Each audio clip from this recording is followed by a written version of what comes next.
अपने आप ही घर में बैठ जाए 75 पार, कोई कहेगा 400 पार। तो वो चुनाव के आसपास जात पात के झगड़े कराते थे। मैंने कहा भाई इस एग्जिट पोल पे नहीं, हम तो पब्लिक पोल पे यकीन करते हैं। बीच में वोट काटू, अब वोट काटू भी खड़े थे कि नतीजा बता दिया लोगों ने। खाली पार कहने से पार नहीं होता है, काम करने से पार होता है, लोगों का मन जीतने से पार होता है। लेकिन प्रभावित तो होते हैं ना लोग, नारों से प्रभावित तो होते हैं लोग। नहीं, प्रभावित उन नारों से होते हैं जो लोगों के मन के नारे हों।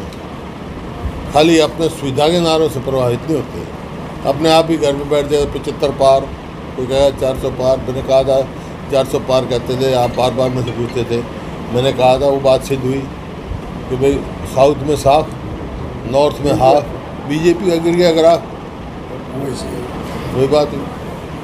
बीजेपी के तकरीबन 12% वोट कम हुए हैं हरियाणा के अंदर, 12% के आसपास। आपके 15 से 18% के आसपास। हमारे तो बड़े हैं कोई 20% के करीब, 19 पॉइंट समथिंग परसेंट, 28% थे हमारे पिछली बार।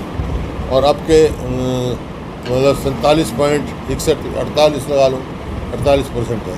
और बीजेपी गिरे हैं 4%। ये एक इंडिकेशन है लोगों का कि लोग चाहते हैं हरियाणा के छत्तीस बरादरी कि भाई आने वाली सरकार कांग्रेस पार्टी की सरकार हो।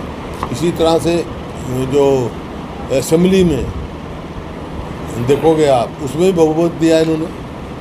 मैक्सिमम असेंबली कॉन्स्टिट्यूंसीज में हम मेजॉरिटी में जीत के आए हैं असेंबली कॉन्स्टिट्यूंसी में। ये आपके सामने है। एक जो सबसे जो बात हुई है मेरे हिसाब से, जो इनके बीजेपी के पास परफॉर्मेंस नाम की सरकार के पास कोई चीज़ नहीं थी। ये तो वो चुनाव के आसपास जात पात के झगड़े कराते थे, वो भी लोग समझ गए छत्तीस बरादरी एक है हरियाणा में। इस बात की खुशी है मेरे को। नतीजे साबित करते हैं कि इनका ये जो था कभी धर्म के नाम पे, जात के नाम पे थे, लोग इस बात को समझ चुके हैं। और मैं हरियाणा के लोगों का ख़ास तौर पे धन्यवाद करता हूँ कि इनके उस जाल फांस में फंसे नहीं। जो कहा था आपको, जब ये एग्जिट पोल आए थे तो आप बड़े उससे आए थे पत्रकार साथी, ये एग्जिट पोल ने तो सफाया कर दिया, हमारा भी हरियाणा में भी सफाया कर रखा था।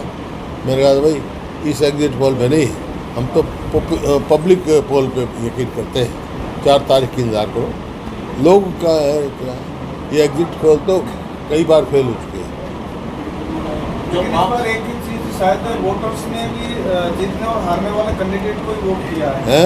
वोट खराब नहीं हुई इस बार शायद पब्लिक के, जीतने और हारने वाले को। देखिए वो तो मुख्य पार्टियों में रहा है। जैसे हरियाणा में मैंने पहले कहा था आपको कि सीधा मुकाबला कांग्रेस का और बीजेपी का है।